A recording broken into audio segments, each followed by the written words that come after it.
Hey guys, ready to design some 3D sets in Moho? Because that's what this course is all about. This Moho Pro course was originally published on Udemy and is now being placed on YouTube for archival purposes. Each week, I will be posting a chapter from the course right here. If you still want access to my original work files or the entire course at once, you can check that out in the description below. For this video, we are working off of 11 animatinglava.moho. Feel free to open up this file if you wish to follow along. We're now going to animate the lava, just moving up and down a little bit. That should help with some of the movement, but also help complement the bubbles we plan to add later. So, to do this, first make sure you are on the lava layer. Then we're going to advance one frame on the timeline, and then we'll click once on frame 1 to insert a keyframe for the transform layer channel. Now, I'll jump to frame 2, and holding in shift, I'm just going to click and then move this down a little bit. It doesn't have to be much. So if we go back and play this, and it might be kind of hard to play because of the 3D nature of this, it sometimes has a hard time playing things out. But what you can do if you are having that issue is either preview the animation by making a preview render. You can do that by going up to File and then going to Preview Animation. Or you can do what I'm doing right now and just scrub forward on the timeline to kind of see what's going on. Again, Moho isn't quite supposed to work this way, or at least I don't think it's supposed to. And so there are a couple little glitches that happen along the way, and that's part of the reason why we keep the texture size low. So there you go. We have that. Now we can go to, let's say, 4 seconds in on frame 96, and I'm just going to copy and paste the first frame of this movement and bring it back. So now you kind of have this down and up motion. And we want it to repeat. I'm not sure how long this scene is going to last, but I can highlight that frame, right click, and then choose cycle. Now, when you choose cycle, you are setting up a loop, essentially. And you have the option to choose how you want it to loop back. We're going to go with absolute, and we'll choose 2 for the number, and then we can close that. So as you can see, we have a green arrow going all the way back to 2. So what this means now is even past that last keyframe, it's still going to continue to move no matter what happens. Unless, of course, we were to create a new keyframe for this channel that will disrupt the loop. So there you go. You now have some animating lava going on. Nothing too fancy, but it does add a little bit of something to what we are doing here. So we'll pause here, and up next, we'll move on to adding some bubbles. For this video, I'm working off of 12 animatingbigbubbles.moho. Feel free to open this up if you wish to follow along. Now, as I continue, there are a couple of things I want to point out, and this is just kind of weird, but I've had to go out of full screen mode because if I go into full screen mode, I get this weird graphical glitch where I have 2 things going on at once, and it disables some tools, I guess. So I'm not even going to deal with it. We're just going to go like this so that it works. Again, I'm using a beta build, so that could be the reason. But anyway, if you have that issue, if you're having a dual slider image and you can't modify the way the gradients are working, then you might just want to go out of full screen. So anyway, that aside, let's continue. I want to now add some big bubbles so that we can help with the animation of this scene. So we'll go over here to the scene group layer and make a new vector. And we're just going to name this big bubble and hit enter. Now, before I draw anything, I'm going to grab the eyedropper and select the lava. So that way, we can use the lava color and the texture for the bubble. So let's come in now and click and drag and draw out an oval that looks like this and release. Now I can take the select shape tool come in and modify this gradient or the way the texture is looking, just so it's not so yellow. We have some yellow, but not as much. We can blow it out to about right there. Then we can come in and move the bubble closer if we wish. So you can move it in and out, however you want to do it.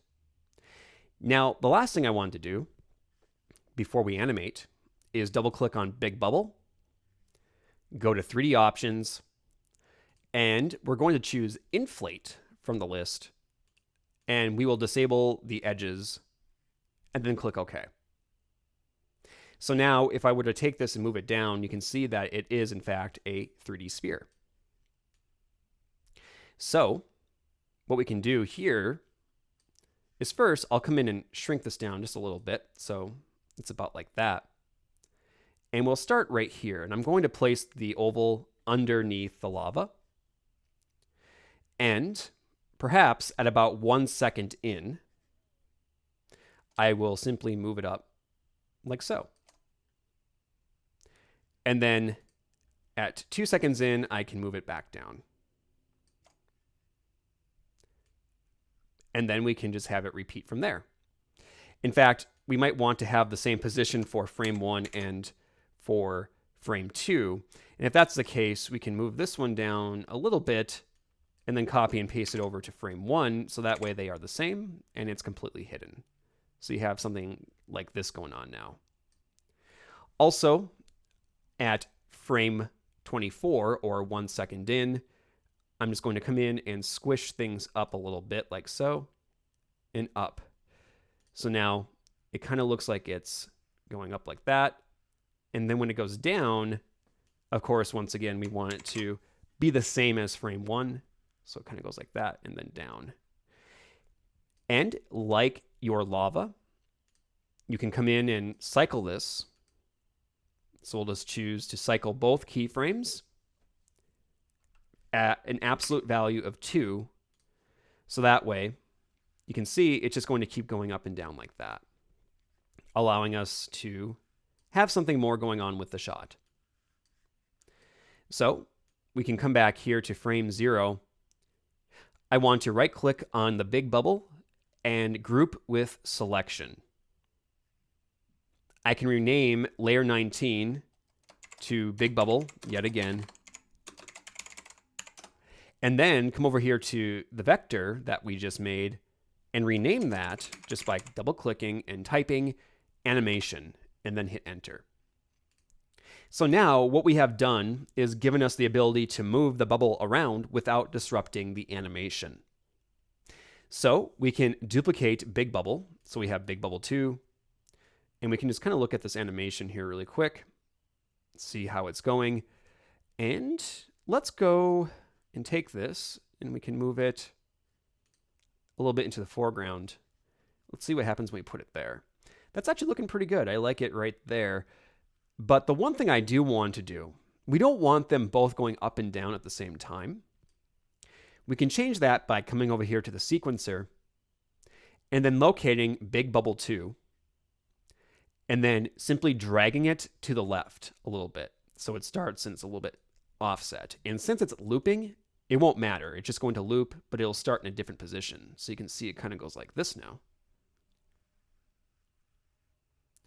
And if you want, with this big bubble 2, you can also adjust the size with that group without disrupting the animation. So if we wanted this one even like a little bit bigger, even like that, you could come in and just make sure it's on frame 1 when you do it. So it just kind of looks like this, and it's a little bit different. So now we can do that in a few more spots. We'll just duplicate the original once again, and we can move it into the background just a little bit and maybe over. So we can take a look and see if we can see it, and it's right there and it's looking good. I will come in once again with the sequencer and go to big bubble 3 and just offset it slightly so that it's just moving a little bit different than everything else. And you can, if you wish, even go into these. So we could go into big bubble 3's animation and we could extend the animation out. So we could highlight frame 18 and 42's keyframes, hold an Alt, and just bring this out a little bit.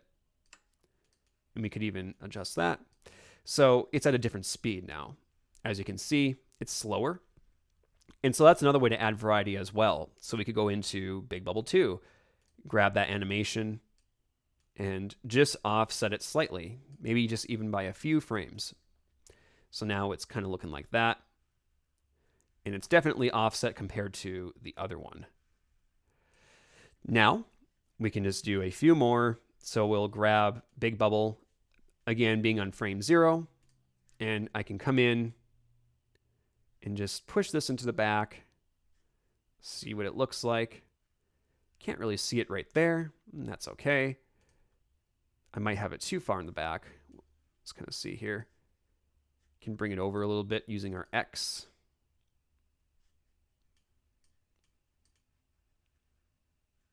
And it's kind of hidden back there.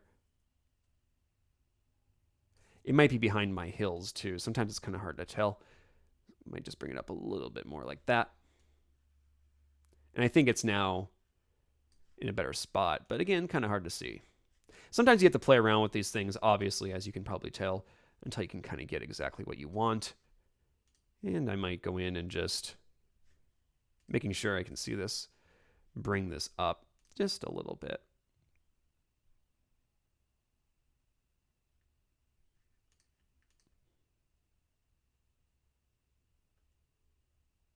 There we go. There it is.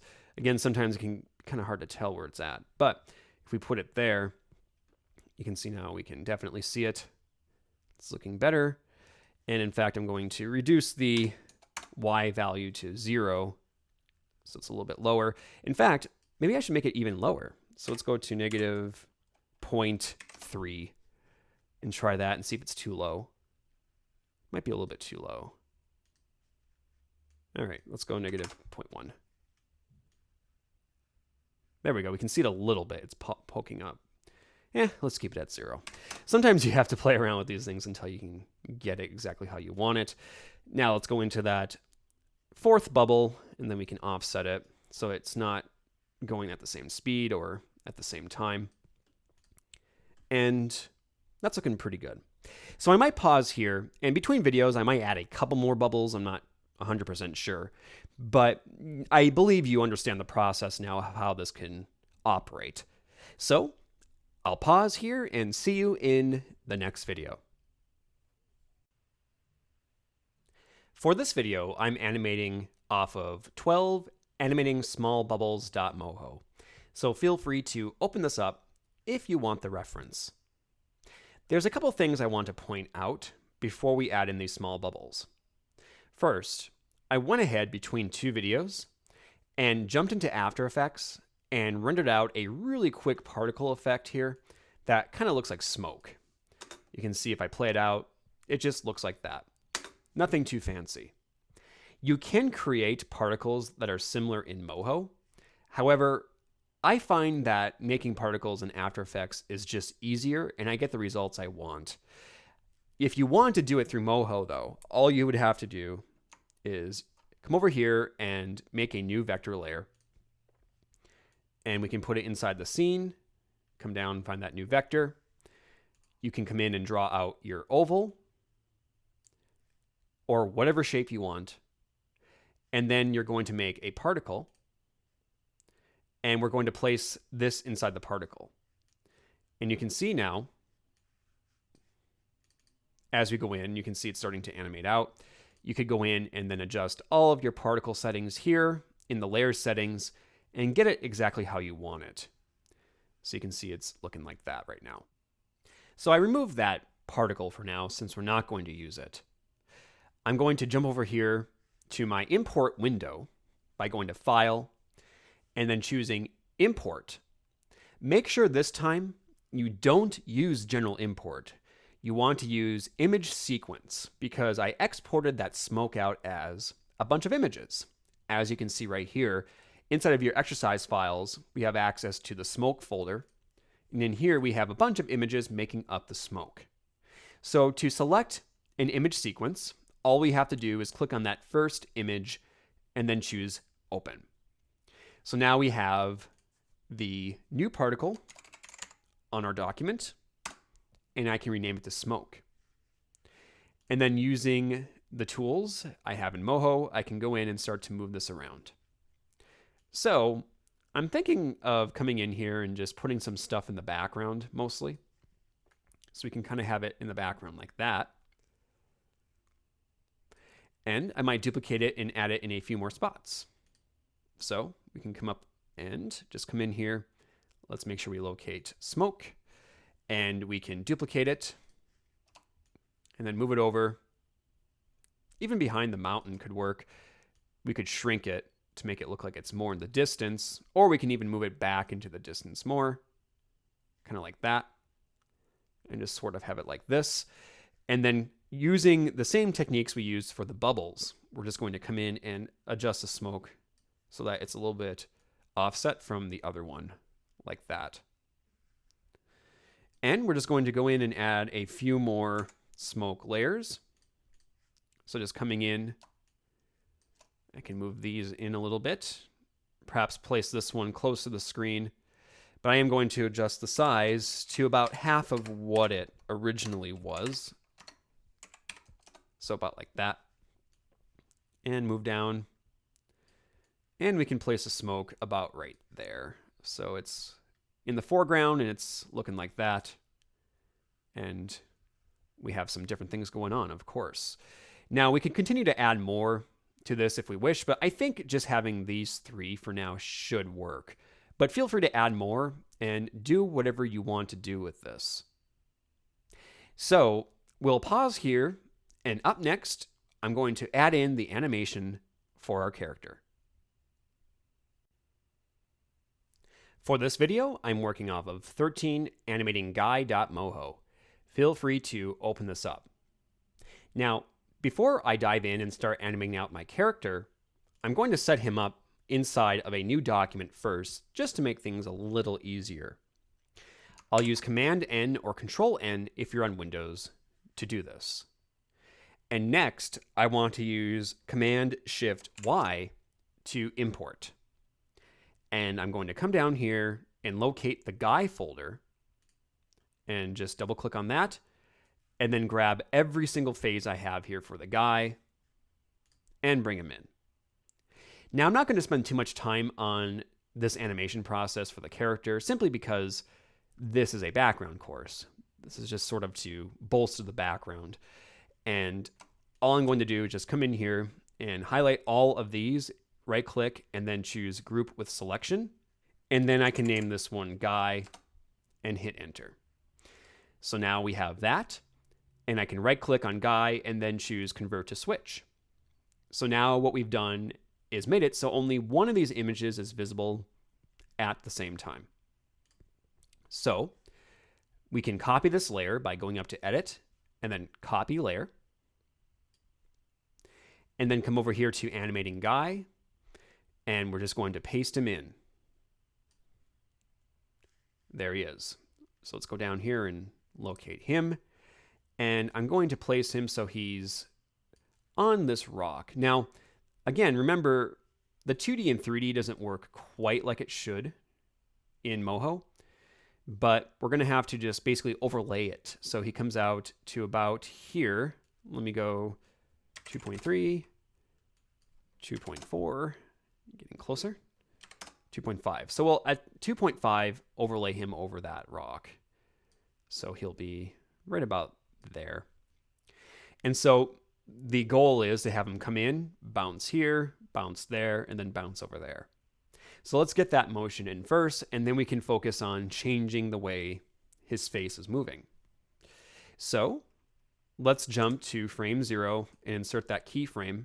And in fact, I'll go to frame 24 and insert a second keyframe. Now, I'll go back here to frame 1, and we'll grab the ball and just move him up like so. And I want there to be a few moments of silence or just stillness before we have the character come in. So looking at this, I'm going to push his next keyframe out to 2 seconds and simply come in and paste the original on the 1.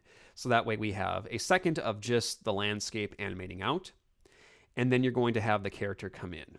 Now, to make this a little bit easier, I'm going to hide a lot of stuff. Otherwise, it's going to slow down quite a bit. In fact, I'm just going to come in and hide everything except for the rocks and the character. So we'll keep those rocks there and the character. Again, we're just going to hide everything else. This should hopefully help speed things up a little bit with what we're doing, because again, we do have a lot of elements coming in here and it's starting to slow down the workflow. So just get all those things hidden. In fact, I'm not sure why I'm doing this. Hide all layers and then come over here and we're just going to reveal then the rocks. Make sure you reveal the folder and your guy. Come in and make sure all the individual layers are selected if you do the hide all thing. There we go. Okie dokie. There's our rocks. So now we have that, and it might make this whole process just a little bit easier.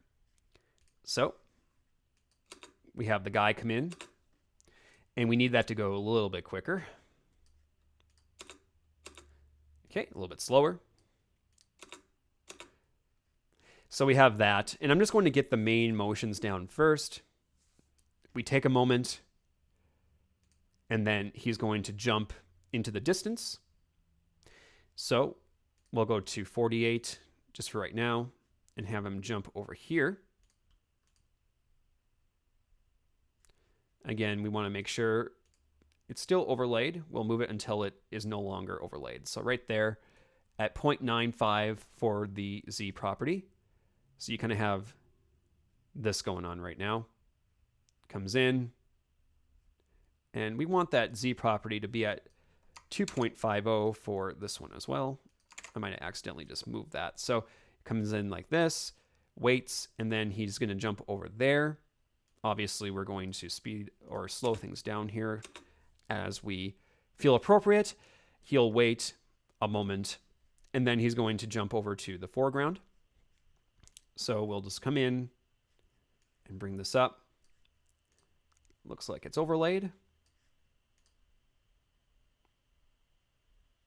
So about right there. In fact, we might want to move him up just a little bit more, just in case. There we go. So we could actually have him go right here, and we'll have the camera move with him to kind of help capture all this. And once again, I accidentally had this keyframe selected while doing all this. So he's supposed to go into the distance and be at 0.95 right here. I keep forgetting to deselect my keyframes while I'm doing this. So down, over, and then over this way.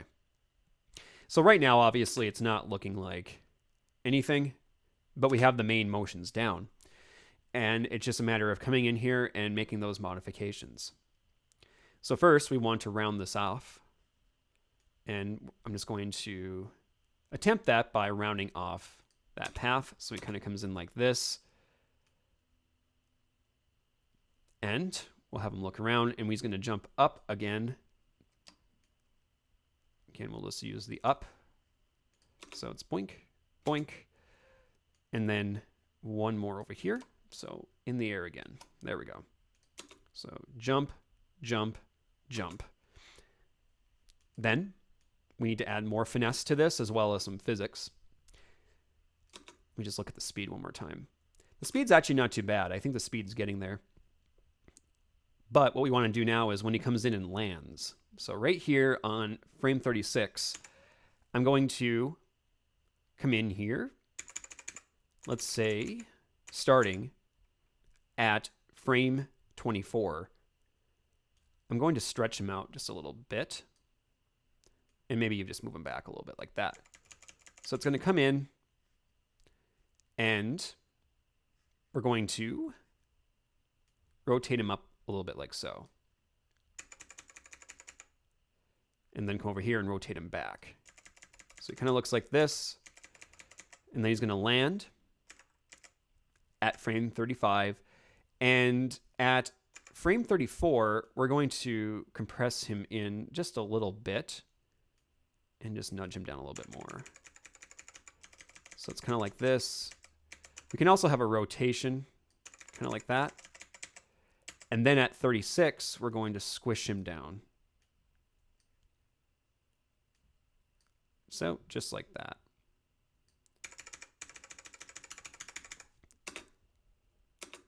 And then we're going to keep going. So when he comes up like this, we're going to stretch him out. And then when he's in the air like this, we're going to stretch and rotate.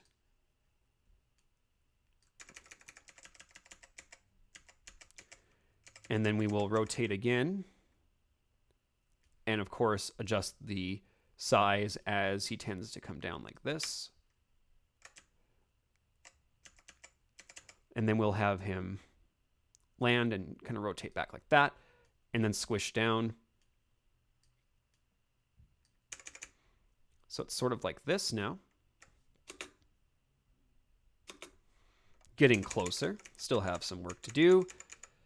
So then we're going to have him come out of the squish and then go up. And once again, we're going to rotate. So up like this, rotate over, and then down and squish. And then I think I'm going to have him go up and rotate and squish in. And then we'll have him rotate again and come down to face the obstacles that he just went through. Try that again. So boink, boink, boink. So we're getting there. It's not looking 100% yet, but we just have a few more modifications to make, and I think things will start to look better. So we'll pause here, and up next, we'll finish modifying this character. For this video, I'm working off of 13polishingguy.moho. Between the videos, all I did was go through and just tweak the animation a little bit so that the rotation and everything is a little bit more spot on. And so what I want to do is, just to finish this up, is go in and add the switches for the ball. So we'll start here, and when the ball first comes down, let's go ahead and try switching this to center, just to see what we can do here. Or front, I should say. So it's called front. You can see him come down. And perhaps right before he lands right here, we'll have him look more to the right. So we can come in here, and what we'll do is right click and center right, and then right click and then center right too when we get to that point. So it kind of looks like that. And then we'll go 2 more frames and then just go to right. So it looks like he's kind of twirling a little bit while that's working out. And then we have him kind of shoot up again. And so at this point, we'll have him rotate again. So we'll start and we'll have him go right 2, go a few up, and then go right 1, a couple more up, front, and then left 1, and then left 2. And we'll leave it right there. And then as he starts to go up again, we'll start to go back. So left 1, front, right about here, we can have him go to the right a little bit. And then perhaps a little bit more, and then he lands. And we can, of course, set that to right when he lands. And we'll have him flip up. And I want him to look the other way, so we can have him go up like this, and about right there, we're just going to, once again, scale this back.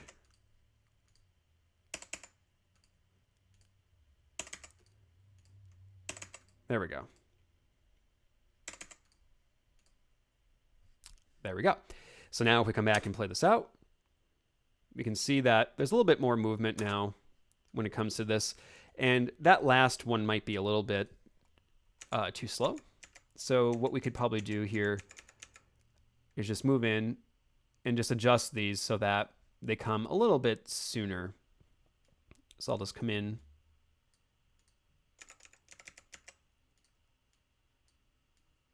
Make sure that is up like that. Yeah, we got that one mixed up. So we go like that.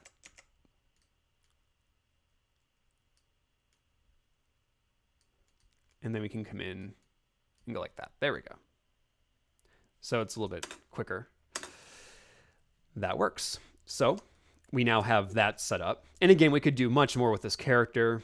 We could have him blinking when he hits and makes impacts and all sorts of things. But I think it'll actually just work for our purposes since, again, we are trying to just animate this out and create an environment and not so much work with the 2D animation aspects. So we can pause the video here. And up next, I'll move on to adding a little bit more atmosphere and exporting this out. For this video, I'm working off of animatingcamera.moho. Feel free to open up this file. Since we are working with this and it's in a 3D environment, we might as well add some camera movements to help bolster what's going on. So let's go ahead and just go to frame 1. And we can keep this current frame since we are establishing the shot. But what we could do is once our character comes in, let me insert a keyframe at frame 24. So he comes in. We could, at this point, zoom in a little bit on him if we want. So we can come in and just kind of go like that. So you have sort of this going on now. So he lands. And then we could follow him from here if you want. So there we go. And he goes all the way over there. But we can just take the camera and use that Z axis to follow him along. Go like that. So you're sort of now going like this, that. And then we're going to do one more where he lands over this way. So about like that. We got to be careful with that 2D because you could see it was kind of overriding it a little bit. But then we can kind of go like this, and then he lands, and he's good. Now, when he lands, I could also kind of do a zoom out a little bit and just kind of get the original camera angle back. So he kind of zooms out, and then he's like that. So there we go. We now have that 3D shot established. The other thing we might want to do at this point is bring back our layers so that way we can see what's going on since we're just animating with those rocks right now. You can see now I can come in here and get a better look at this. So it starts, and we can't really see due to that tree. So that might be something we might want to consider. Removing that foreground tree entirely might not be a bad idea.